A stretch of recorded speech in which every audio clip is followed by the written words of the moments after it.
Everything from overlanding in your stock rig to full-on LS-powered 2 buggies on stickies. This is the Total Offroad Podcast. I'm your host, Steve Summers. And I'm Ian Boyce. And this is episode 9. Lucky number 9. Is that you can I'm just gonna come up with something every week. It's gonna be lucky number everything. Everything's lucky number. You know, lucky number 9 is it's fine. I don't have one either. Was there a 9er in that? Niner. I'll throw that in there. That'll be the catch. That'll be our catch. I will grab I will grab that from Tommy Boy. 9er. Yeah. When David Spade's like, did I catch a 9er in there? You calling from a walkie-talkie? Yeah, we could. We could do a little walkie-talkie combo. This podcast is brought to you by perfect opportunity for a sponsor. Maybe. I don't know. Anyway, we're back. Episode 9. And what'd you do this week? I did a little bit of work in the garage. I was also busy. What did you do? I polished a lot. All the shiny? I did a lot of polishing. A lot of shiny. It did some nice looking shiny though. Yeah, I was pretty happy with it, man. I had a really good week in polishing, so I was really happy about that. And then I didn't do jack squat to Loki like I wanted to. I wanted to do a lot of stuff to it and did not get to, but that's okay because yesterday, dun dun dun, it went on the trailer. And then came back off the trailer. What happened? Hold on. What were we going to name this episode? Low-key Fail 2.0? Oh, yeah. But at this point, we're at like, we can't even count that high at this point. So I rolled it onto the trailer. We pulled it up on the trailer and everything was good. We got the new Total Offroad Podcast decal across the windshield. Got my low-key decals on the windows. Feeling super official. You made it look good. You're like, super official. Yes, like, yeah, I'm ready. Okay. Everything else was good on it. We'd already gone through everything.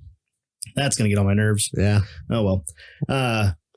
That went through everything, and Mike's like, cool, you ready to back it out of the shop? I'm like, yep, fired it up, backed it out, pulled it on the trailer, parked it, and that was...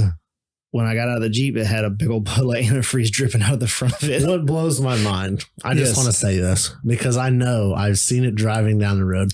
I've seen the burnout videos. I've seen like it's ran, blah, blah, blah, blah, blah.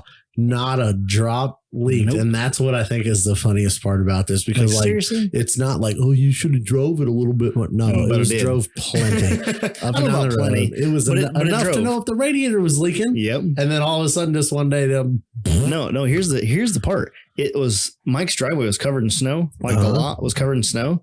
And I was sitting there waiting for him to come out to load me on the trailer. Yep. And after I got out and saw that it was leaking, I walked back to the snow. There's nothing. Huh. Like it literally started leaking when I shut it off. It got scared. It was like, I'm going wheeling. Oh no. I already shut the starter out once. I can't do that again. Well, we did the starter last time. Yeah. Let's do a radiator. They can't fix that. You just made it pee a little. So yeah, that's what it was. That's off the trailer it went, back in the shop, called Napa. They had a radiator in stock. Mike took the KJ, went and grabbed a radiator while I dismantled mine. Took the chase rig in. Yeah, took the chase rig in. Gosh. Yep. He grabbed that and some coolant. And when he got back, I had everything already sorted out and ready to go back in. We slammed it back in there. And like, it was like an hour and a half later, we threw her back on the trailer and strapped her back down. That's not too bad. Off to the park we went. And more details to come in the next episode. Coming soon. Yeah, we're going to do a full breakdown of how it went and some... All I can tell you is it was awesome. If you follow Lowkey XJ on Instagram, you already know. You should follow that so you know. You should at low KEE_XJ. I'll get that right one of these days. Hey, yeah, as long as you get it right. But today's episode, what else did we do? Did we do anything else? We went to the KOH watch party this week. Oh yeah, that was awesome. Did a little shootout watching on Monday. That was why I was early in the week. Mm-hmm. Watched a little epic shootout. So, it was good. Long story short, found out dude did this like epic backflip pirouette thing. He snapped his pinion in half when he landed. Really? So when his front end came down on that rock, apparently he said it snapped his pinion in half. Snapped the pinion in half. Wow, that's so cool. Dude, that's when they're dragging him backwards. His front end was locked up because they snapped the pinion. Oh, that's right. I remember that. Yeah. So that's what broke. He's like, I was going to keep going, but my pinion was broke. Yeah, he sure did like get ready to take off. And I was like, uh-oh. Broken. And I don't know like if the pinion itself broke in half or if the housing or what, but he just said pinion broke in half. Wow. But that's it was badass. I think he ended up actually winning the like best of show or best performance. As he should. I mean, nobody else did a backflip. Oh, it was awesome. Like a pirouette. It was a good time. I don't know. It wasn't the most exciting shootout, but then again, it's like NASCAR. You watch a NASCAR race for the wrecks. So like the more people KO their shit, the better it is. But like at the end of the day, like you don't really want anybody to break their shit. You want them to go out and have a good time. But you want to see that show. But I want to watch people break their shit. So, it's a catch-22. It was nice because years past when it was in backdoor, it was literally like an hour for one run. Mm-hmm. You would literally watch a guy run, flip over, and then but didn't it go to like 1 o'clock in the morning? That's why. Yeah. And so it was way better than that. Hands down better than that. But did you see? What's his name? Anthony? Is that right? That's not right. Either way, the Sherp. Oh, the twin stick. So he made a comment about, because apparently he ran USD stickies on it and not his tires. He was like via internet, you could tell he was pissed that he didn't put his tires because that's what everybody there. Showed up for. Yep. Like he posted his USD stickies for sale on the lake bed. No. He was like, I'm done with these. Fuck them. There's videos of him with his tires on doing backdoor. That's what I was going to say. Like, did you see the video of him doing backdoor? And he's like, he's like mid-try. Did you see the second video? The second I saw run? A couple of them. Yeah. Yep. He's parks it half up back door and is like, what's up? And then hits the bottle a couple times and then like, what's up? And then just walks out of it. I'm like, dude, you should have done the shootout with that. He's like, oh, I know. Yeah. Oh, that sucks. See, we should get him on here sometime. Give him a shout. Ask about demo some tires. I don't even know. I don't even think put them on? I had nothing. I don't know. They might fit on the dime piece. Can I get a miniature version? Can you make those in a 40? Oh, shit. That's still the coolest fuck. 44. Yeah. Yeah. So, you want to introduce this week's guest and then we'll get him on the phone? We certainly can. We're going to have Shelby St Claire today from Quitcha Bitchin Racing. Quitcha Bitchin. So we're going to call him up. Yep. And we're going to get him on the phone. We're going to do a little interview action. We're going to get his take on KOH. Yeah. See how, because he is on his way home from KOH. He is on the road. This was his first time ever going. I'm very interested because I've never been. And it's, I think next year is going to be my year. I'm right there with you. I kind of want to go too. Yep. So it'll be interesting to see what he has to say about first time KOH experience. Nice. Sometimes you get those people who are like, it's bad, and like really talked it up and you're like, okay, that was nothing like it. So I feel like he's going to be very straight shooter. Like this is how it is. So cool. Yep. Well, let's get him on the phone. All right. Call him up. Let's call him up. We need some cool music right here. We're like, oh, our budget's a little short. Here we go. Hello. Shelby, you're on the Total Offroad podcast. What is going on? Man, just running down the road trying to loosen my load out here on Death's Highway between Pecos, Texas, and Odessa, Texas. If you want to loosen that load, you can swing up here through Illinois and drop it off. I mean, I'll hold on to it. Yeah, we'll take care of it for you. Hey, everything's for sale for the right price, right? Well, now you want to talk about money. We ain't got none of that. We'll take it for free $99. You're just trying to loosen your load. It's a little out of route, but I mean, not that bad. It's about 1,100 miles out of my intended route, so maybe next time I'm passing through. All right, well, we got that on record because somebody pushed the record button this time, so we'll hold you to it. Those technicalities, man, they really get you every once in a while. Yeah. Did you order that pizza? Yes, I sure did. It should be there sometime in the next 30 to 60 days. So 61 days we'll be calling again. Is this free? It's been 61 days. I think it's a little late. I'd be afraid to eat it with the mold. Nah, it'd be fine. Yeah, you cleaned you out. Pizza. Yeah. It's like penicillin, but it's free. So just send it. It's better than paying for it. That's for sure. Oh man, how's the rig doing? Did it survive? The rig did survive, man. Cool. This was kind of it was a last minute decision to go to Hammers.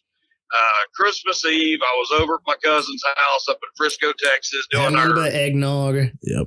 No, dude, actually, I didn't need a drink, man. Sober made this decision. Not with the family. I don't drink heavily, right? Okay. And we were doing a little Christmas Eve chili deal. It's been a tradition for as long as I can remember. And I mean, I'm 43 years old, so just say we've been doing it for at least 10 years because I have memory issues. No, we've been doing it a long time. It was kind of a tradition my grandmother started. And She passed about 2.5 years ago, and we've continued the tradition. But anyway, I was over at my cousin's house up in Frisco, Texas, eating chili, and I get a phone call from Justin Wills with Digging Deeper. They're a directional drilling company out of North Carolina. And he said, hey, Dan, we're going to go to Hammers this year, and I'm going to sponsor you, and we're going to get there. And I'm like, dude, hold up now. I just literally tore the rig down and dropped it off to get it powder coated today. So, let's keep in mind this was about 44 days from the day I dropped it off to the day I was racing Hammers. Perfect. And I was like, cool, we're going to do it. So I called up my good buddy Dana. Said, Dana, bring your ass to the house. We got a rig to put back together. And the day we picked it up, he showed up that night. And then Adam Smith was in from North Carolina picking up a buggy from West Texas. And we started putting it back together, thrashing away at it. Got us a couple hours sleep. Got up the next morning, got the entire front of the car put back together. And then we realized we had an issue with the transfer case. And I still didn't have a lot of my parts back from powder coat. So we did as much as we could and kind of stopped. And I kind of fiddled on it at night. And Dana would come over, on the weekends and help when he cooks. He lives about an hour and a half from me. And, come hell or high water, we were going to have it done and ready for Hammers. I feel and I literally finished it up the Wednesday before we left for Hammers. Yes, I feel like 90% of our audience can definitely identify with this whole we'll just put it together last minute. You know what I mean? That's about the way it goes, man. And it's kind of a weird deal. I kind of freaked out the day before the weekend before we left. Dana had come over to help me get everything finished up, and I'd already had it running at this point, and we were just trying to get all the air out of the coolant system and go over fluid checks and re-bolt checks and all this. Did you have oil pressure? I did have, dude. Let me tell you about this. Let me tell you about this Thompson Motorsports 427, dude. This motor, I have not had a single worry in the world since I put this motor in back in April. Thompson Motorsports is really taking care of me, and anytime I have questions, I'll shoot them a text message at 10 o'clock at night or a Facebook message, and usually I'll get a response back pretty quick. But we have had zero issues with this motor, and it is a stout motor, man.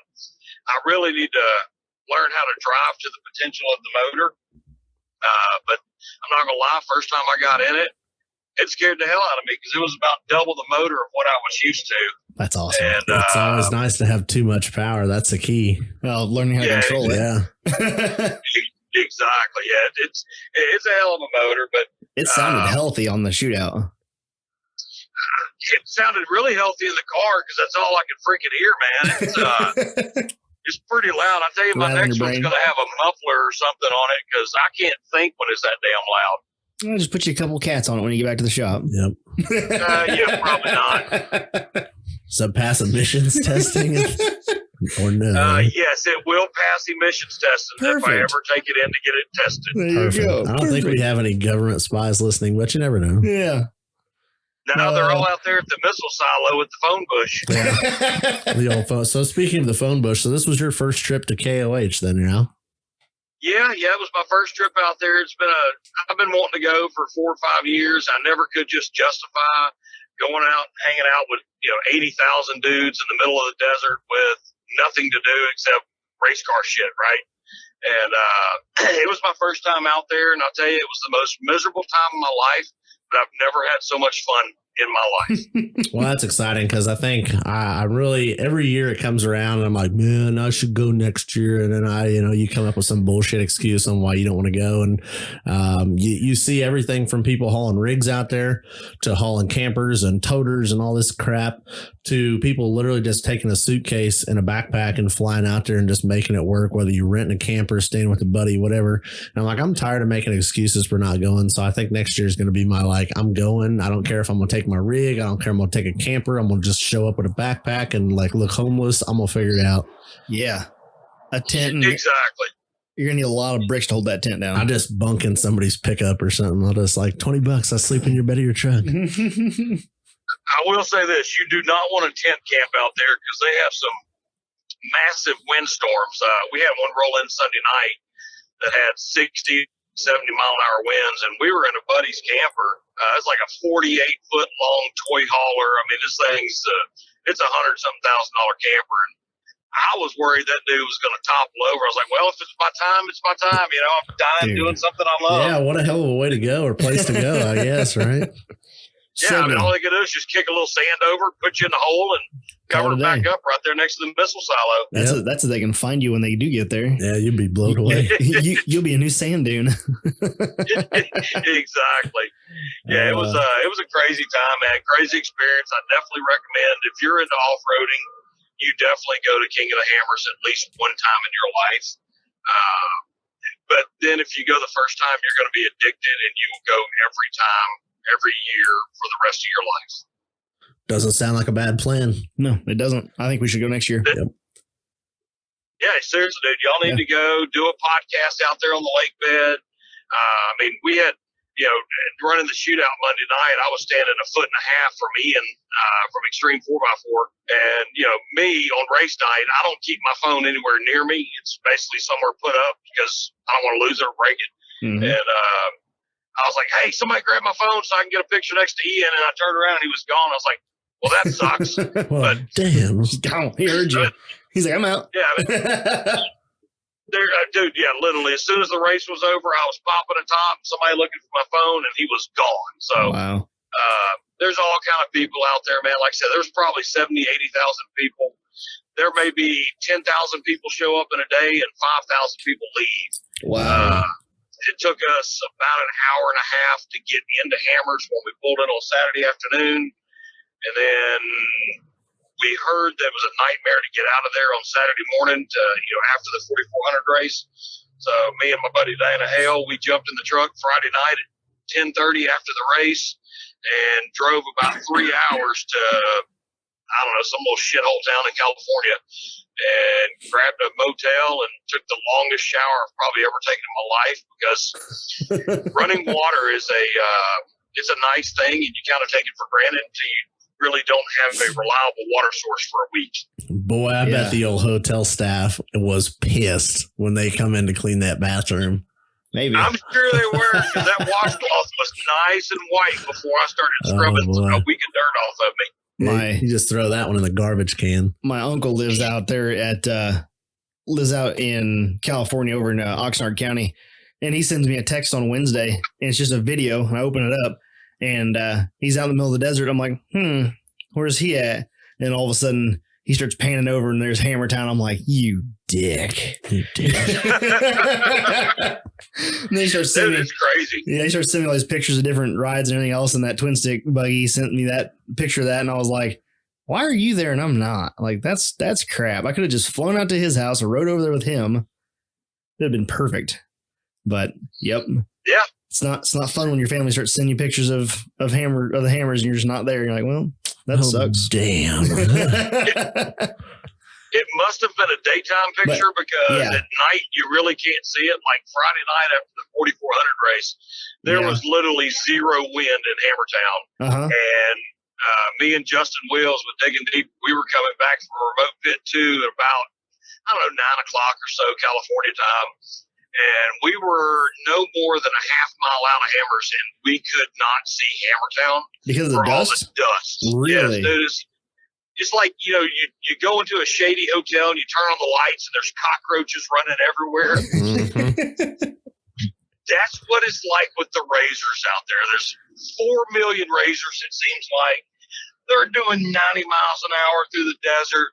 Big old trail of dust, and you can't see shit. Wow, that's insane. And if my voice sounds a little harsh or raspy, it's because I'm starting to develop what they call hammer lung. Hammer lung. Sandblasted lungs for a couple days.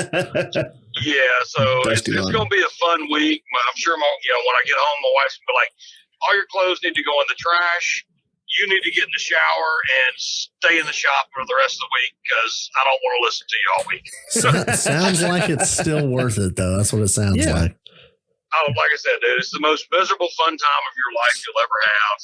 And I will definitely be going back year after year after year, burning up a week of vacation and just having a hell of a time out there. That's awesome. Right on. I'm hooked. I'm low, and let's go right now. Yeah, let's go. Yeah, let's go right now. I'll be the first one to get good parking spot. Now's a good time to go. Yes.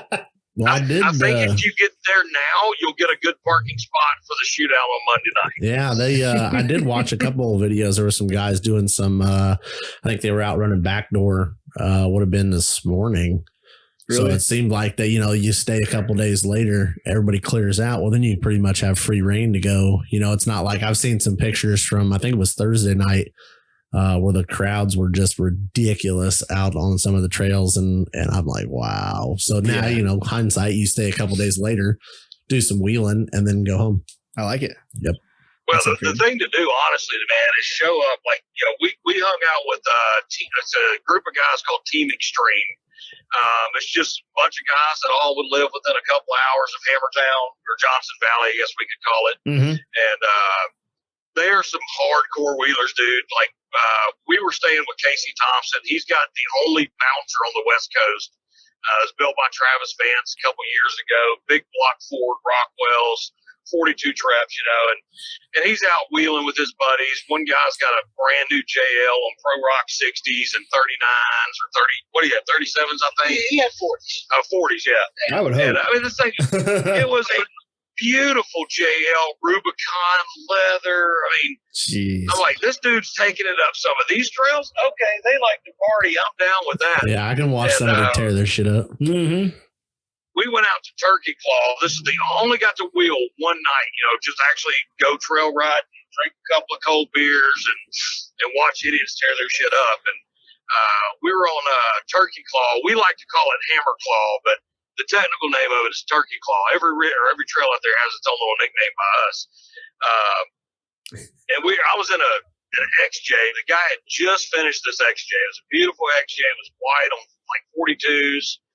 And he rolled it on backdoor a night or two before, so it crushed the whole back of the car. And you have to ratchet strap the doors closed just to keep them closed, if that tells you what a shit box this is. Sounds like a good time. It's a freaking blast, dude. We were going up Turkey Claw, and this Toyota, I don't know, it was probably on 39s, he was diffed out on a rock, and we went around him on the left side, and we're like, yeah, dude, you're hung up on your diff. About 3 seconds later, you hear, bam! And this freaking another Toyota just comes up and rear ends him and knocks him off the rock. Oh, like, man. Dude, this is a freaking party right here. So these dudes. I feel like I saw a video of that. I don't know. I like it, though. You probably did. There was like 37 people out there with GoPros. I call them millennials with a stick. But they were out there filming everything. So I'm probably on some video that's out there in the worldwide world of YouTube or RedTube or whatever. I don't know. But these guys, man, they bash their rigs. And this guy with his JL was on Chocolate Syrup, also known as Chocolate Thunder. I think it was like Wednesday night, maybe Thursday night. It's all a big blur. But he was hung up. And this guy with a 4Runner, I think it was all pissed off. It's like, he shouldn't bring a stock Jeep on the trails. We're like, first off, it's not stock, but okay, whatever. So this Toyota takes the buggy bypass or the buggy side of the trail, the buggy line, whatever you want to call it. And he rolls his 4Runner on top of this dude's JL. And if it was me in my JL, I probably would have broke the dude's neck. But he was like, hey, it's cool. It is what it is, man. I mean, he was pretty relaxed about it. Jeez. And these guys are just hardcore wheelers. We're not used to that in Texas and in Arkansas, where I go wheeling the most. I mean, they will destroy each other's rigs. They give exactly 0 Fs, okay? They just do not care out there. It's a hell of a party. Huh. I mean, these guys, run around. Most of them are mostly tube chassis, usually on 39s or 40s, and a lot of beers involved, and just hardcore wheeling. Dude, that's insane. Did I hear you right? You said that somebody rolled their 4Runner onto a JL.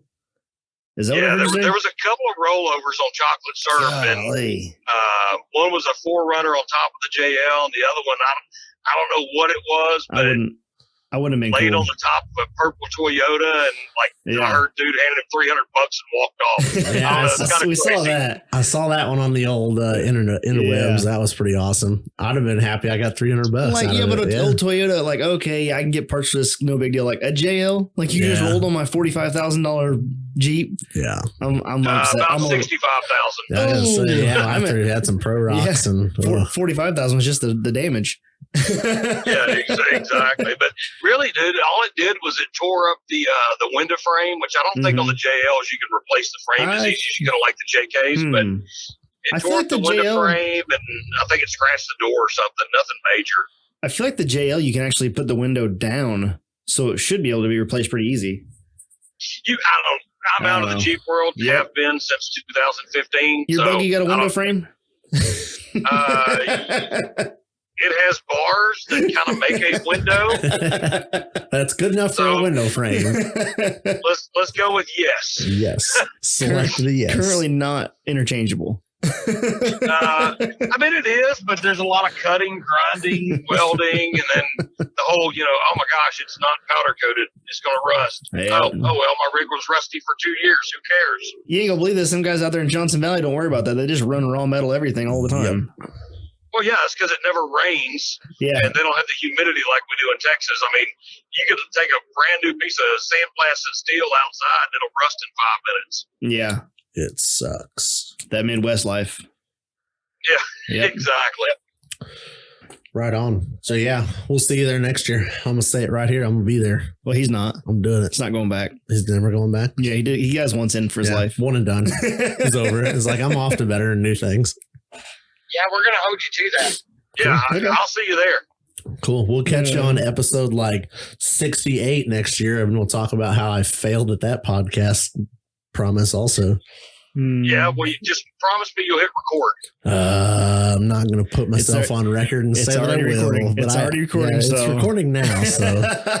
we have proof that you know how to hit the record button. Yep. That's a good thing. Ian said I will be at KOH 2021. Oh, shit. There we go. Yep, we've said it. Hold on. I'm going to go book the plane tickets right now. I wish there'd be like a Facebook memory that pops up. I'm like, remember when you said you'd be at KOH? I can arrange that. I'm going to make it happen. I'll tag y'all in a post when we get off here. There you go. And it'll say, and Steve and Ian will be at KOH 2021. Yep.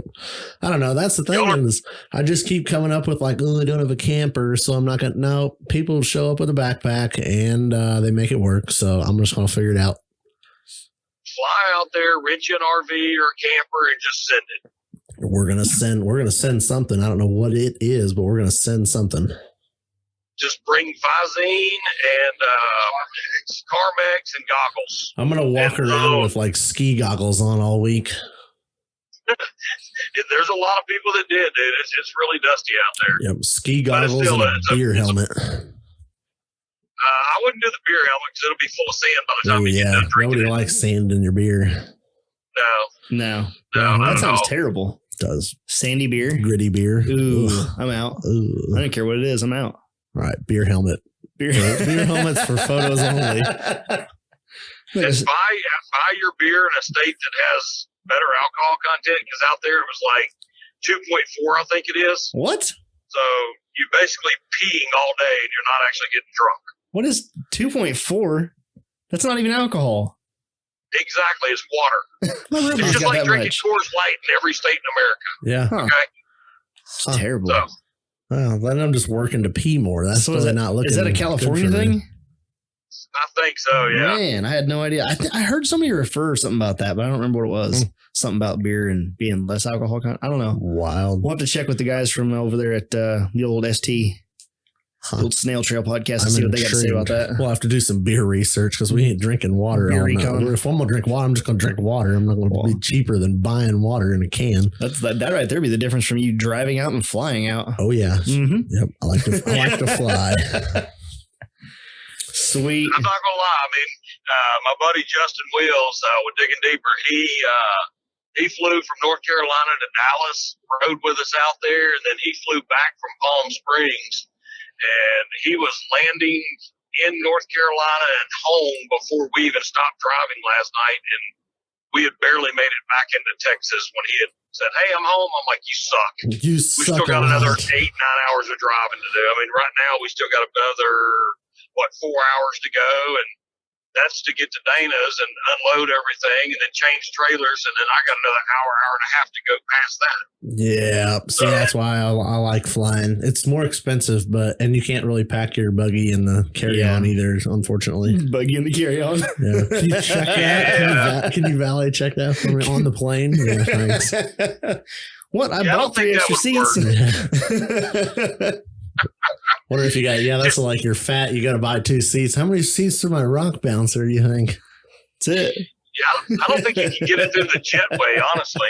Boy, I'd be worried. I'd be worried about the guys working the tarmac. Like, oh, we're going to take this for a test drive. Yeah. Oh shit! Gonna make sure that's full. I've seen how they handle packages. I wonder how they'd handle a buggy. Oh boy. Yeah, they would have a hard time even finding the start button on mine. I had a guy move my buggy the other day, and he's like, "How do you start it?" I was like, "Oh, there's a magical switch. You got to turn. You got to flip this one, and you got to push this button and hope it starts." He's like, "That's too much to think about. I just put a key in the ignition." You see that combination lock there on the dash? Yeah. Type that number in there and hit the go button. It's all biometric now. I have toyed with the idea because I'm in electronic security and I've been doing it for 30 years or so, but I have toyed with the idea of using a biometric card reader to actually start my buggy. That's awesome. But that's just one more thing that can fail, and I don't want it, but I think it'd still be badass to have to use my thumbprint to start my rig. It's still cool. That's where you're bounced up a hill and go, "Oh yeah, please reinsert thumbprint." And you got gloves on. Shit.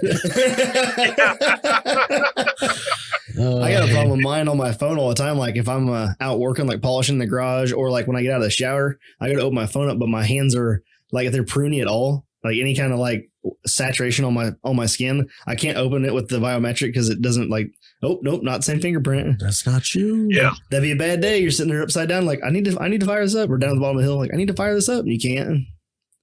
Yeah, that would suck. So like I said, I've kind of toyed with the idea, but I'm not committing to it. So the cool factor is still be cool. The cool factor is 100%. Yeah, that's for sure. I mean, I'm just saying, I committed to go to King of Hammers on this podcast. You could at least commit to biometric start button with an extra button next to it, like a bypass next to it. The I want to steal this button. Yeah, that kind of defeats the whole purpose of a biometric starter. Yeah. But hey, we'll figure something out. You don't have to post the actual start button on the Instagram. You just post the biometric side. Right. Yeah. There's ways. There's ways. Yep. But yeah, you're on record, Ian. I know. It's already on Facebook. I'm done. Hey, got to make it happen. Yep. Time to do things in life. I'll rent a big enough camper. That way you can just crash in my camper. How about that? When you see some homely looking guy with a Total Off-Road Podcast t-shirt walking down Boone Road with a backpack, you just pick me up. I'll say this. It's a long walk from the highway to the Gate of Hammers. Oh, boy, and I ain't built for walking either. It's probably 7 miles of sand. So that sounds terrible. Yeah, good luck with that. Nope. I'm not built for walking or off-road, and that's why I drive off-road. I don't walk off-road for hiking. You think you could get there quicker? You think if you just hitchhike with somebody to the end of the line where the line starts to get into Hammertown, you just jump out and just start walking? You think you'd get into town sooner? You probably could, yeah. Just walking past everybody. It'd be great because as the line moves, you can just keep getting beers from everybody as you're walking in. It'd be perfect. Hydrate me. Yeah, and it's only 2% alcohol, so it's perfect hydration. It's like Gatorade. You just got to pee all the time, though. That's fine. Yeah. Look, out there in the desert, there's like 3 million bathrooms. Just find a bush and go. Just water the sand. Just not on the phone bush. Yeah, don't pee on the phone bush. Just don't pee on the phone bush. If you pee on the phone bush, you'll activate the nuclear missiles. So, yeah, don't pee on the phone bush. So the rumor on the internet now has seen the brand new colors on the old Voodoo Child buggy. So tell us about the 2020 season for you. 2020 season, obviously we kicked it off out there at King of the Hammers with an epic failure. But do we want to get into that? I don't feel like we've told this story yet. Do what now? I said, do we want to get into that? Like we were watching the shootout. We were there. And it started out, and I was like, "Oh yeah, he's gonna send it. We're gonna have this is gonna be great." And then, halfway through the run, you kind of slowed down a little bit. Yeah, well, all right. So it was about 3.5 hours from the time I walked the course to the time I actually got to race it. Mm-hmm. And I have severe ADHD and short-term memory loss. Let's put it nicely. What were we talking about again? What? Yeah, exactly. So I basically lost my line, and basically where I had stopped, I had meant to go further right. Take a right turn and then make a hard left and hit that rock face on, and I hit it at more of an angle. I just could not get up it, and my rear tires being cut definitely didn't help, because there's no traction on rock with a cut freaking TSL. Mm-hmm. And I had a guy riding with me that was part of the Intimidator racing team, and it was his first time ever in a rock bouncer. And he's a big old boy, and I was like, we're gonna do what we can, dude. I really wanted to go off the top, but the main thing at the end of the day is the rig's still in one piece. I didn't break anything, and I didn't throw another belt. So to me, I won because the belt stayed on my rig, and that was the first race in a year that I did not throw a belt. So I was pretty happy with that. Yeah, progress. Yes, I was disappointed I didn't finish because there was some reward at the end of that I found out about later. And we can get into that in a little bit, but I was a little bummed about it, but I was happy the rig was in one piece. And then Heath Day came up to me at the end of the race. He said, I don't even care that you didn't make it out the top. I'm just glad she's in one piece and it didn't throw a belt. Yep. Because he has a love-hate for my rig. Love-hate relationship for my rig. Uh-huh. And he was like, it didn't throw a belt. I'm happy. Let's put it on the trailer and go home. I was like, well, we're going to stay all week, but we will put it on the trailer. Yeah. So it's okay. It was kind of a shakedown run for me. And yeah, that's perfect. We're used to racing dirt or a lot of dirt with a little rock. That was a lot of rock with very, very, very little sand. And what little sand was there ended up in my eyes and my mouth when I was on the hill because I didn't close my visor. So seems like an important step. Yeah, but what the cool part is? You get to do your shakedown run on that course, like on the shootout course, which is cool. And I was going to ask, did you get the award for the best looking buggy? No, I don't even know if that was an award. It should have been, because I was sitting like 2,000 miles away and it looked good to me. The best looking buggy I saw on there. It looks really good on TV. It's kind of like good on TV. She's a 10 at 2 and a 2 at 10 type scenario. Okay.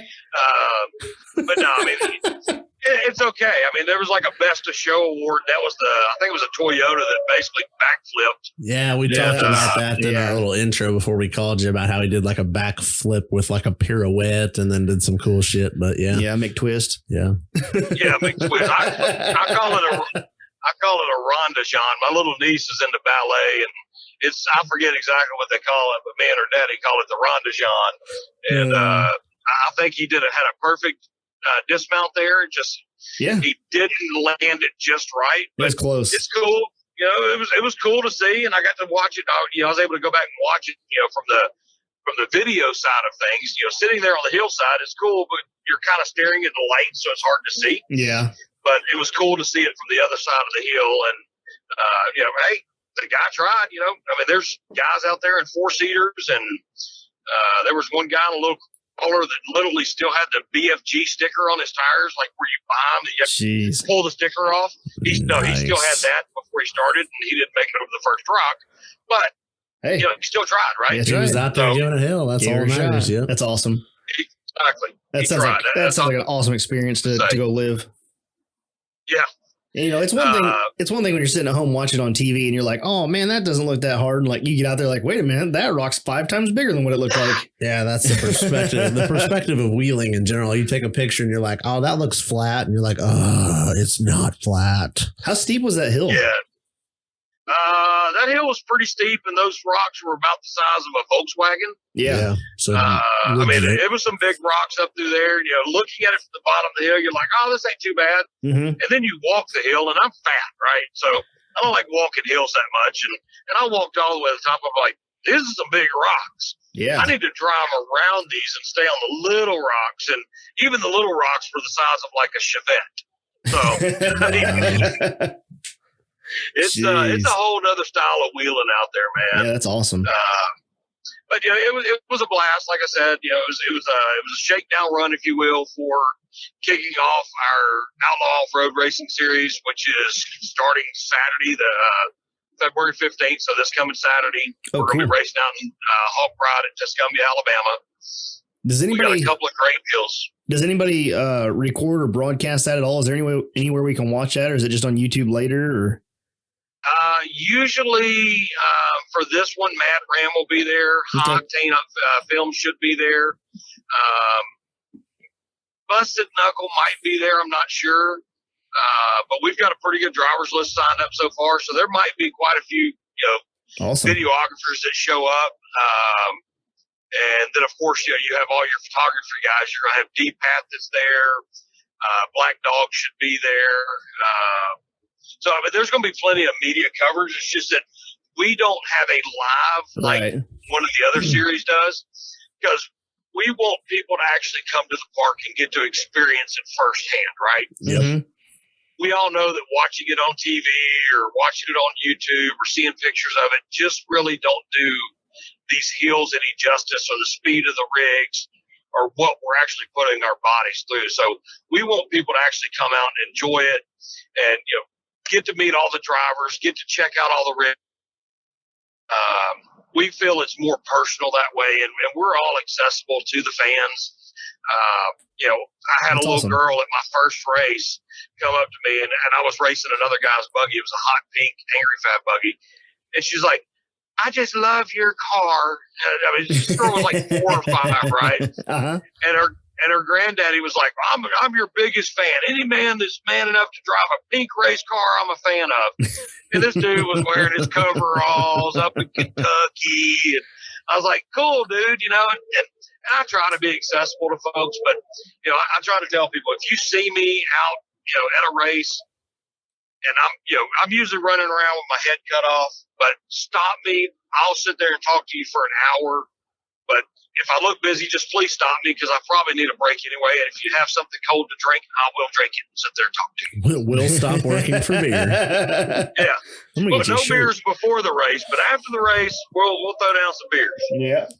Right on. Yeah, it's awesome. It's on my list of things to do, because I've never actually gone to like either like a Southern Rock Racing Series, an Outlaw Series, Pro Rock Series, any of those kind of like, I don't know. I don't want to call it like hill killing, but at the same time, it's kind of that concept. I've never gone to one of those events in person, so it's on my list to make it to a couple of those this year. So we'll have to meet up with you at one of those. Awesome. Did you say where that event was at there on next weekend? Alabama. Yeah, it's in Alabama at Hawk Pride Off-Road. Cool.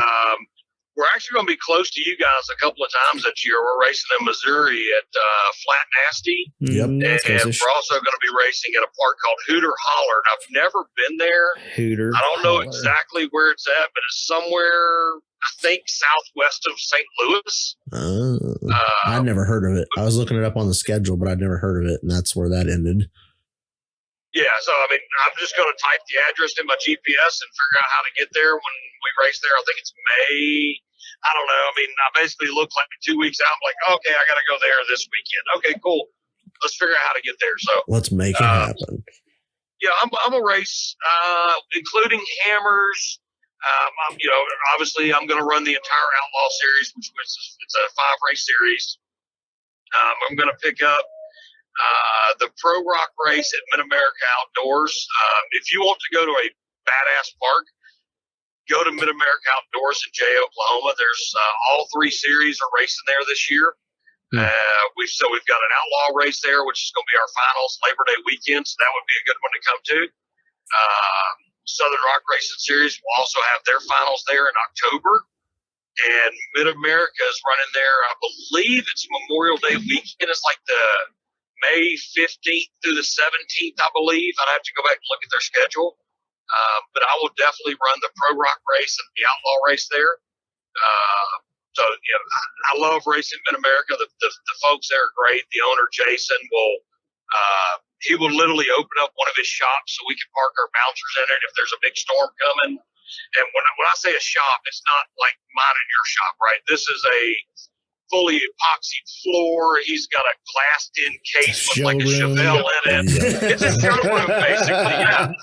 It's got a bar. It's got pool tables. It's got a stage for playing, for bands. It's not a shop. Sounds like a place I'd pay to get into. Yeah. Hey, it's $75 a person for the weekend, and that includes all alcohol. So Whoa. I don't know about y'all, but I can drink $75 worth of alcohol in like a half a day. That depends. So imagine the damage you can do over a weekend. Yeah. Challenge accepted. Challenge accepted. Yeah. Challenge accepted. Yeah. Depends on if we're drinking Busch Light or craft beer. Yeah, right. Either way. Yeah, exactly. Yeah, I mean, they've got a pretty good selection there. I'm not saying it's much craft beer, but they have your traditional Bud Light, Miller Lite, Coors Light type beers. To me, my favorite beer is free. So if you put a beer in front of me, I'll drink it. My favorite beer's free. I'll take that one. Free. Even Coors Light, I'll drink if it's free. I mean, Monday night after the shootout, I just yelled into the crowd. I was like, "Who's got a cold beer for me?" And this dude from San Antonio, Texas, ironically. He's like, I got a Coors Light. I said, well, it's wet. It'll drink. So I drank a Coors Light, Not your favorite, but it'll work. Is it cold? Yes. Is it free? Yes. Okay. I guess I'll take it. That's it. Yep. If it's slightly warm, I'm throwing it back at you, though. But that's that west of the Mississippi Coors. That's a different Coors, right? Yeah. Well, that's you said Coors Light. It's all the same. Never mind. It's all Rocky Mountain sheep piss to me, so it doesn't matter. And then there's one other race for sure I'm picking up. It's the Spring Fling at Catahoula or in Catahoula. It's down in Louisiana, south of Monroe. Believe it or not, Louisiana does have some hills. Yes, it does. It's a little bounty hill. Myself, some guys from CFG Offroad are going to be there. They're actually sponsoring the event. Some crazy Cajun Customs is going to be there from South Louisiana. So I just want to go for the food. Dude, if you come to Louisiana and you don't like food, you have a major problem. Yes. So, there's 8 or 9 races I'm going to pick up this year. And if I have some free time, I'm going to try to pick something else up. But, for every week I go out wheeling or I go to a race in California, I have to give up a week to mama. So we're taking a trip to Alaska in April. Oh, that's awesome. That's eating up a lot of my time. But, I got to keep mama happy, right? Happy wife, happy life. Yep. Exactly. Yep. Got to take care of the other half. Exactly. I'm betting she takes care of you, so got to take care of her. She does. Yep. That woman's a hell of a cook, man. She makes sure my belly stays full, and we'll just leave it at that. Clothes are clean, house is taken care of. We get it. Exactly. If I could just get her out there to clean the shop, I'd be happy. Oh man, that's like it. That's a lottery winner there. Yeah, like holy shit, this is a dream. What do you mean you clean the shop? Yeah, my shop is a wreck. I got a folding table about 6 foot long, and it's piled so high of tools that I just kind of keep digging through it to find the right wrench or the right socket. I'm dreading the bolt check and everything I need to do before I leave out Thursday night. Yeah. And we actually do those in the racing world. We check all the nuts and bolts, make sure they're tight. Do you paint them? Nah, you say that. I was watching a video the other day. This was a couple weeks before we left for Hammers. It was Rufus Racing. My buddies out of Texas. They were going through the rig's final preparations, and I started watching. They took a paint pen and they had marked every bolt. Yep. A line to where, what it was actually bolted to. And I was like, that's a hell of an idea. So I went and bought a paint pen when I had to change out one of my gas bottles. And I was like, I need a paint pen every nut and bolt. And it's still sitting on my dresser next to the bed. So, well, this would be a perfect opportunity to implement that.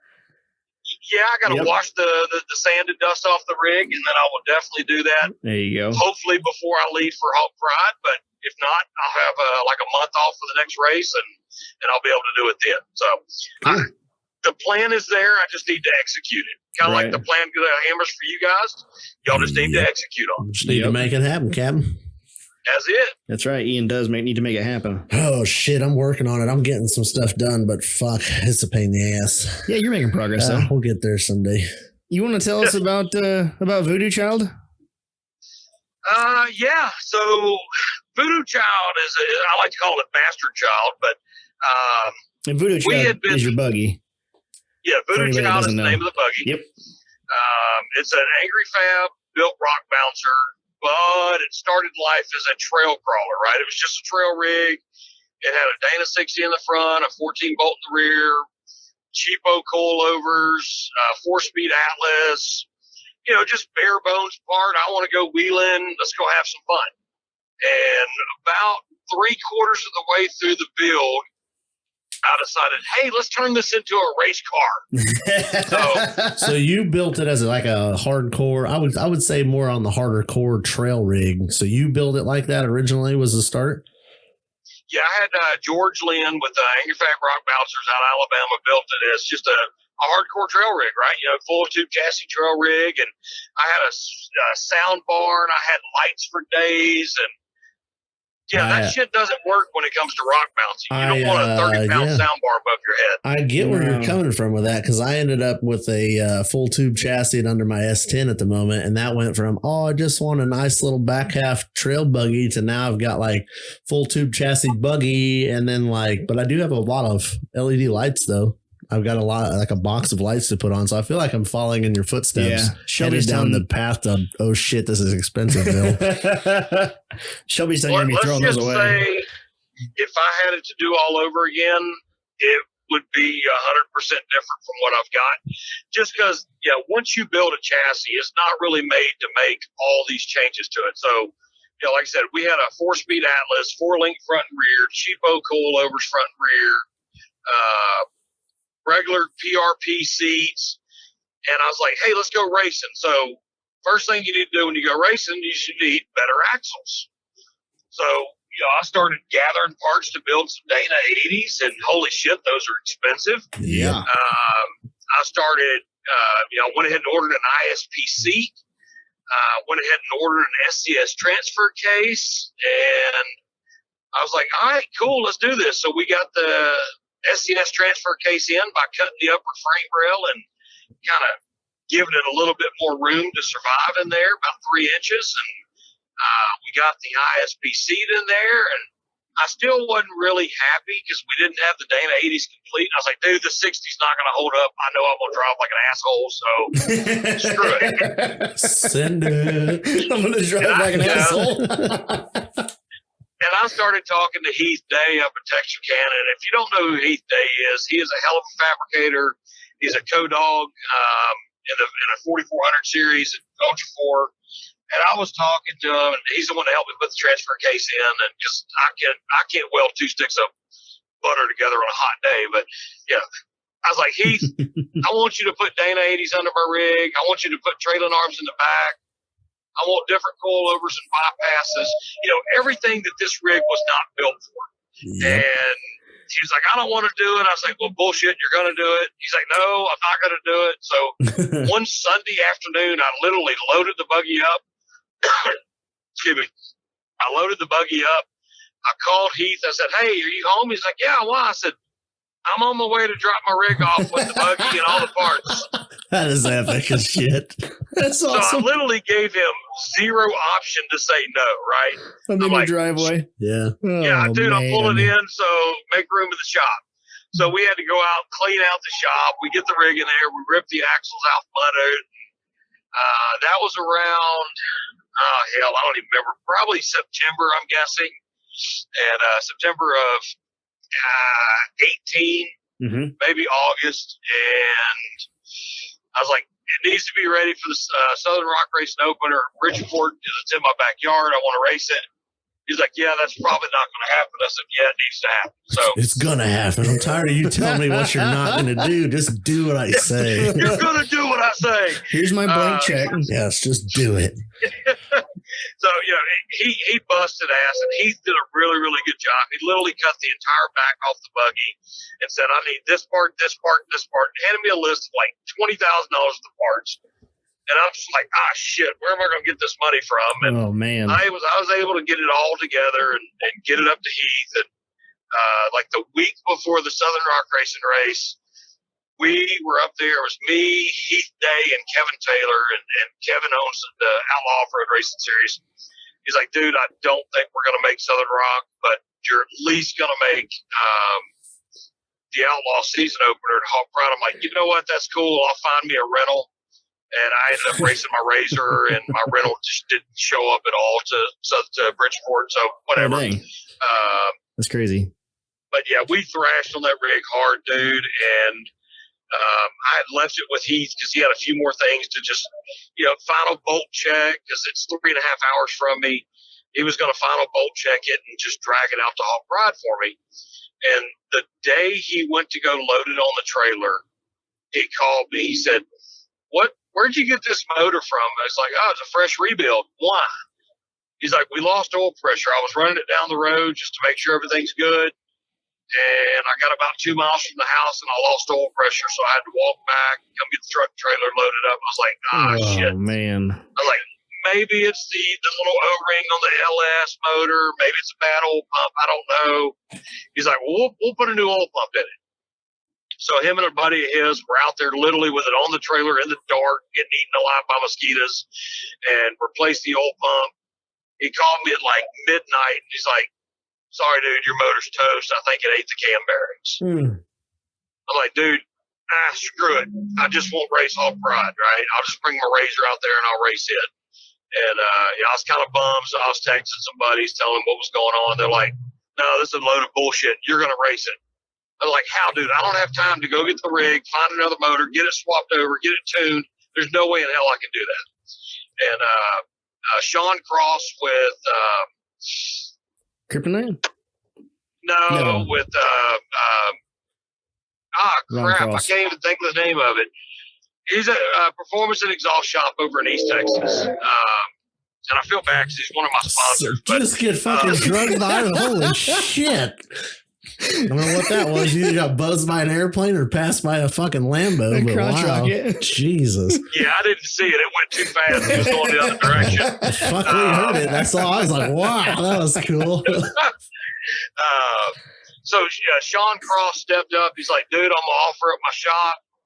We'll get you another motor put in there. I'm like, dude, this is awesome. Now, mind you, this is the Wednesday before the race. And Shane Robertson with SWR Welding and Fabrication, he was living in North Louisiana at the time. And he was like, all right, screw it. I'm headed over to Sean's. I'll pull the motor out of the buggy. I'm like, this is all fine and great, guys, but where am I going to get another motor? Yeah. Oh, by the way, I don't have one sitting here. Yeah, I still don't have a motor, right? So one of Heath Day's neighbors, who actually helped us work on the rig, said, look, man, I got an old Chevrolet truck out back with a 5.3 in it. You can have the whole truck. It was, I was running and driving it 2 months ago. I'm like, dude, you rock.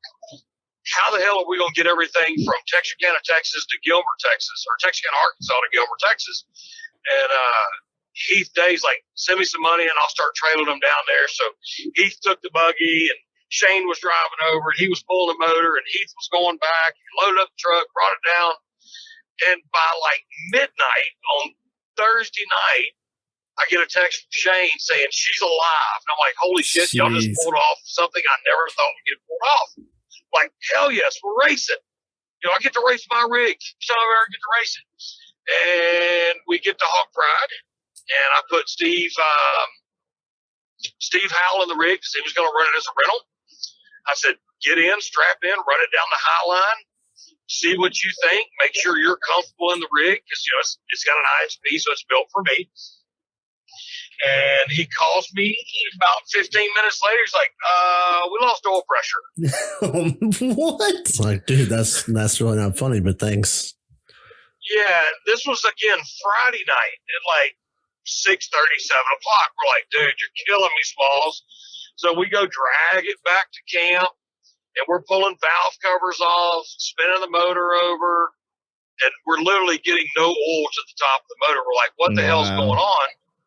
And turned out, anybody that runs a Trailblazer SS intake, you just need to go ahead and take it off your rig and throw it in the trash. Really? Because there's one line that was plumbed backwards on both motors we didn't pay attention to.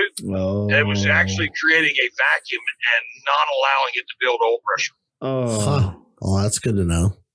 So we found that out Saturday morning. Uh-huh. And I was like, well, screw it. I'm just not going to race. I'll run my Razor in the Razor race. And Aaron Miller with the cockroach buggy, y'all probably know it. It's a pretty famous rig. Mm-hmm. He came up to me that morning at the driver's meeting because I just said, look, I'm not racing my rigs. I got a bad motor again. And Aaron Miller's like, nope, he's racing my rig. I'm like, dude, I'm not racing your bouncer. No. He's like, yes, you are, and I'm not taking no for an answer. And this guy's like a jiu-jitsu, Muay Thai, MMA fighter, little sawed-off 5'3" prick that'll choke you out in 2 seconds. So he ain't gonna take no means, oh shit, I'm okay. Yes, sir. Yeah, so I'm like, yes, sir, I'll race your rig. So I go to strap in, and granted, it's built for somebody that's 5'3". So I'm like scrunched up in there. My knees are at my chest. I'm like, all right, cool, we're gonna do this. And it's a I forget what Axletech buggy, and it's got rear steer. It's like 135-inch wheelbase, it's stupid long. And I get out there. I'm like, dude, I'm not going to use rear steer. Don't worry about it. I said, no, you're going to need it. So I'm not going to use it. So I didn't bother to listen to him when he told me, pull the lever this way and it'll turn the rears this way. So I'm out on course, and I'm like, oh, shit, I need rear steer. So I just grab the lever and turn it. And it ends up turning the wrong way. I was like, screw it. I'm backwards. So I had to back up 37 times. And I finally get out the top of the hill. And I was like, cool, I completed a hill and I didn't roll. That's awesome. So I ran the second hill, was a little bit straighter, didn't have to use rear steer. So I was pretty happy with it. But yeah, that's kind of what started this whole season last year. Was it started off on a really bad note, and it never really got better because we were throwing belts. I knocked a hole the size of Kansas in my transmission in Flat Nasty. Oh. I had so much bad luck in 19 racing. I was like, maybe we need to tear the rig down and give us some color, and maybe she won't be pissed off at me anymore. Yep. That sounds like my 2020. Yeah. And because it was so pissed off and always having these problems, I was like, it's almost like a voodoo doll. So we kind of stuck with that name, Voodoo Child. And I'm thinking she's going to be okay this season as long as I keep the maintenance up. Yeah. I think she'll do okay now that she's got a little color. She got a little lipstick up front. Hey, if it's broke, it still looks damn good. That's for sure. That's all that matters. Well, it's got a few more scratches on it now because those rocks were pretty violent on it. Yeah, that's like that's back in the day when we used to we would wheel our daily driver. I'm like, dude, if you hit my truck with a shopping cart in a parking lot, I'm gonna be pissed. If I TKO the side of this fucking thing down a rock, I'm excited. Like, off-road damage is great. On-road damage, yes, so it's like a badge of honor, if you will. It's like a war battle or like a war wound. You're like, yeah. When I got Loki, I had stickers on the back of it that said "Chicks dig body damage." That's awesome. Now Loki is it's an XJ, right? Yeah. Yep. Okay. Yep.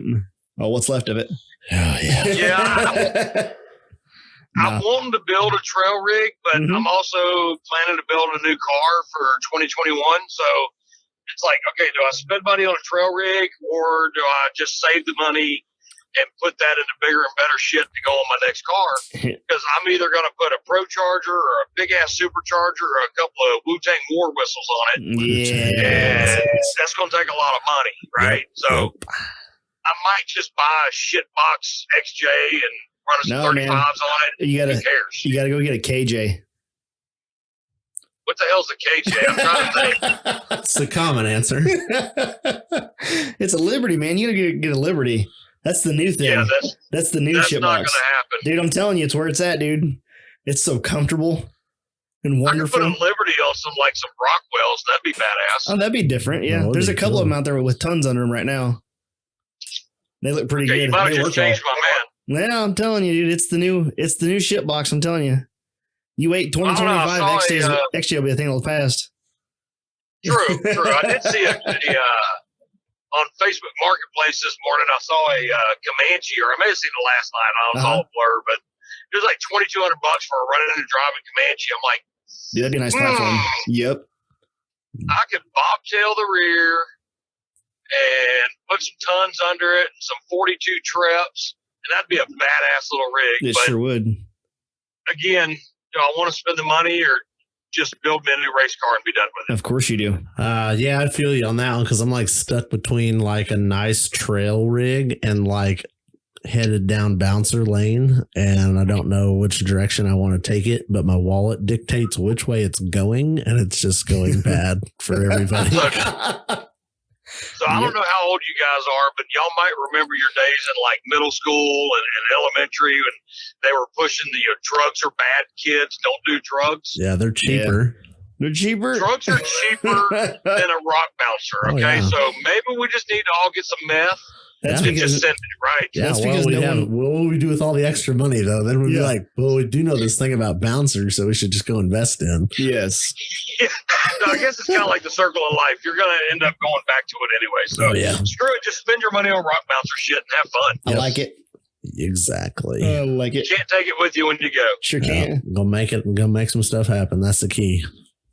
Yes, indeed. Yes, indeed. Right on. Well, we appreciate your time. We'll have to get you back on here maybe halfway through the year or so and see how your season's going and get a little updates and catch up with you there. And like I said, I think the plan is to maybe make it out to an event or two this year and see if we can't make some cool stuff happen there as well. So. All right. Sounds good. I mean, if you guys are coming out, definitely let me know.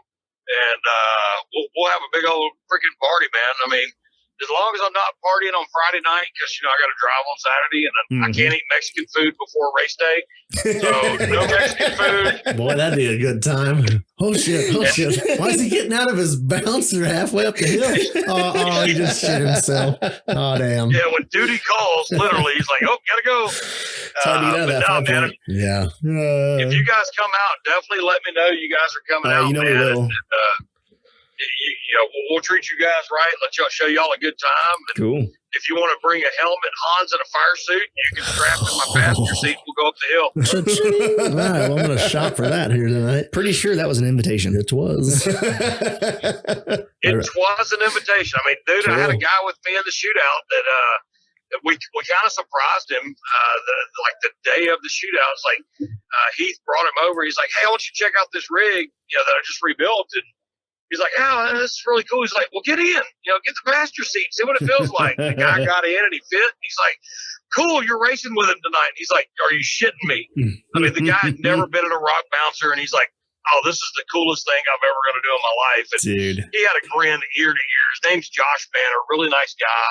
And I was glad I was able to do that for him. I just wish I could have got out the top. So hey, you were in it, and that's all that matters. That's it. Yeah, you're in it. That's awesome. Yes, indeed. Cool. Yes, indeed. We'll keep in touch with you. Well, and, we're gonna get out of here and do some other stuff. I will be posting probably all this week with some different pictures of your buggy and stuff, and I got a whole 3/4 page long of all the sponsors that will get all tagged in there. Basically, where can they find some more info about your race season and stuff at? The best way to find it is on my racing page on Facebook, which is Quitcha Bitchin Racing. And it's not your traditional spelling. It's Quitcha, and then Bitchin without the G. That's where I post the race schedule and when we're heading out for races, all that. I've got an InstaFace page, but I usually forget that I have it until I'm like, oh, yeah, I see a little notification. So I'm going to go clear that out. I'm like, oh, I've got InstaFace. Let me go see what's going on. I try to post on there, but I really don't. Shame on me because I know that's kind of where things are going is to the InstaFace. Yeah, that's our problem is we got too many social medias and you can't keep track of what you've posted on every day. And it's I just opened a TikTok. So now I've got Facebook, TikTok, Instagram, Snapchat, email, YouTube. People like YouTube. Yeah, that's too much. I had one of those Snapple chat things and I could never figure it out. And I deleted it. I mean, I'm 43, man. I'm not. That don't mean anything. I don't mean nothing. Show me a video. You send me something, a picture, and it disappears in 10 seconds. Yeah. I'm not going to remember it. I got to go back and look at it. That's good times. All right. Well, we'll put some tags up here with all the sponsors for your race season, and like I said, we'll have to get you back on here midway through the year or so and see how your season's going for you. Roger that. Sounds good, guys. Cool. Thanks for having me on the show, and looking forward to listening to it when it drops. Absolutely. We appreciate you coming on, buddy. Have a safe trip there to the house. Thank you, sir. We got about 3.5 hours to go. Cool. Happy travels. Thanks, sir. Y'all have a good day. See you, Shelby. All right. That was cool. Yep. It was nice to talk to Shelby for a little bit. We're nice. We could sit here and finish up our podcast and then just go, do other stuff, and he'll still be driving home. Oh, that's for sure. Crazy.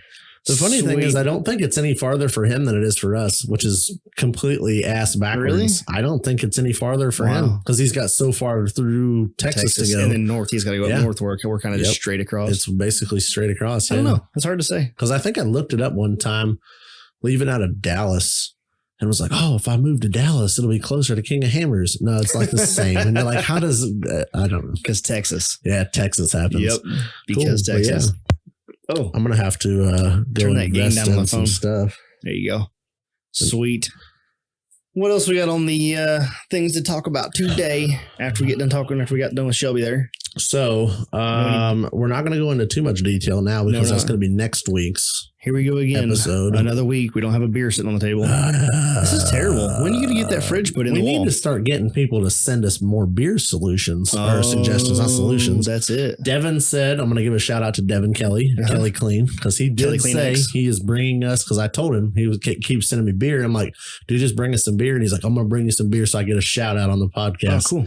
I was like, we'll definitely give you a shout out for the podcast if you bring us beer. We'll shout out for beer. Yeah. I'm going to start trying some more like different stuff that's, I've got stuff in the fridge, but it's not like it's local stuff. I want to try to start spreading the word. I about grabbed a Corona before we came in here. Oh boy. I was like, it's not really a Corona day, but it could be.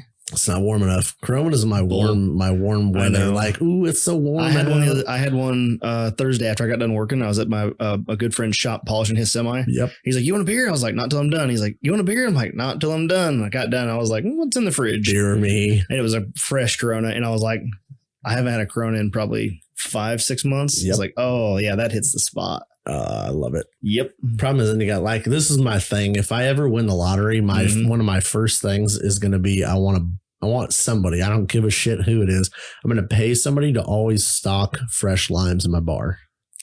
Because with margaritas, any kind of fresh lime juice, it elevates the cocktails. And I'm like, but it's a pain in the ass. I'm like, I don't want to go to the store and buy lime. I just want I want to walk to my bar and have a fresh selection of 10 limes at all times. Yep. It's the little things in life. It is. But we're going to talk about low-keys, kind of some suspension stuff here on the next episode, kind of give a little breakdown of where you want to go with that. Right. Yeah. So the next episode will be a lot. We'll elaborate on how this trip went yesterday, which, like I said, was awesome. And there's going to be a ton of stuff. I'm going to be super excited to talk about that. We've got some suspension stuff that I already knew I was going to rework, and this just kind of solidified those plans. And I need to figure out how much that's going to cost me. The doll hairs. Nobody cares. Just do it. Hey, you gotta do it. Well, the real question is, do I want to do aluminum links or traditional steel? Weigh my options. Let's put that up as a poll question this week. Done. That's a good one. We'll get the people's opinions, and then we can discuss the results next week. I like it. I'm going to do some more sheet metal stuff. I finally got the firewall all framed out. I ran out of tube yesterday, the square tube to do the floor, but I figured out how I want to do it. So now I just got to get material ordered up Monday. And got my quote back for some steel. And so it's getting dropped off probably Tuesday. But knock that out, get the firewall skinned, floor skinned, dash skinned, and then yes. And Road makes progress. I don't know. I'm just like, the more you keep looking and checking the little things off, the more you're like, oh, I'm getting closer. And I got here today and you were already in the studio, so I didn't even bother to go in the garage. We'll check it out. I sure will. I'm going to go grab a beer out of the beer fridge and head to the garage. It's good for pictures right now. Like, this is a really not good picture stage. I don't know why you feel that way. Do it. Because it's not. Hey, if you guys want to see more pictures of the dime piece, go on Instagram and tell us. So Ian will post them. I take lots of pictures so I can sit at work and look at it, but I don't. I'm like, ooh, that's not really shiny and exciting to look at. But my plan is to put a nice little album on Facebook together after I get all built and everything, because I love going on Facebook to somebody's like badass. I don't care if it has nothing to do with off-road. It's a badass off-road or like build. And they have like 3 pictures and you're like, dude, I want to see more. Like, come on, you're doing some awesome shit with this thing. Like, come on. But then on the flip side, you can really appreciate when somebody gets so detailed that you looking through hundreds of pictures and you're like, photos. I've never bitched because I have too many pictures of something I'm interested to look at. That's Boosted Blazer. That's how he is. He's got pictures of everything. It's like, you just scroll through it like, went back awesome. and looked at one of his pictures on doing some wire labeling. Because that was awesome, wasn't it? Invest in a wire labeling machine. And I remember seeing something about him doing that. So I'm back actually this morning and was doing that. That's awesome. Yeah. When he showed me it, when he posted that, I was like, dude, that's sick. Yep. It's much better than your all red wire. Yep. We have moved on from that stage in life.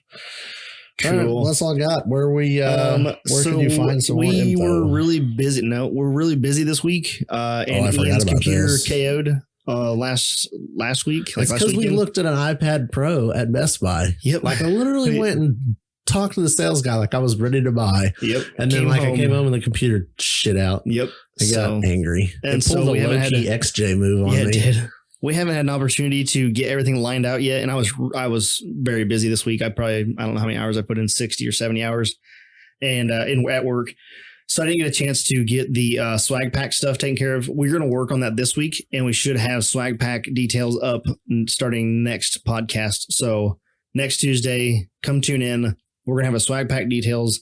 They'll be on all of our social pages and you can check those out. We're really trying to hook you guys up with some cool stuff on the swag packs. So just give us another week on those and we should have those up. And was there anything else? Do you have anything else on your notes? Nope. That's it. I'm still working on a couple other giveaways here throughout the summer months that we've got on the works. Yep. Yeah, we're going to definitely, once the swag packs get kicked off, we're going to be in full giveaway mode come wheeling season for the Midwest give wheeling everything season. Away. Just give it away. What do you got this week? That's the game plan. Cool. All right. So you can check us out on YouTube. This should be, hopefully we can get this posted up to YouTube before Tuesday morning. And then you guys can listen to it there if you need to. Follow us on Instagram at total_offroad_podcast. You can follow me, Steve, at low_KEE_XJ. Ian is at offroad_Ian. You can check out Shelby's stuff at SSStClaire. That's SSStClaire. And then the page is called Quitcha Bitchin Racing. And then Buggy of the Day is his deal on Facebook also. So check that out. That's pretty cool. He does a buggy every day on there. And then it's also Quitcha Bitchin Racing on Facebook. So that's all we got for you guys this week. And we will catch you on the trail.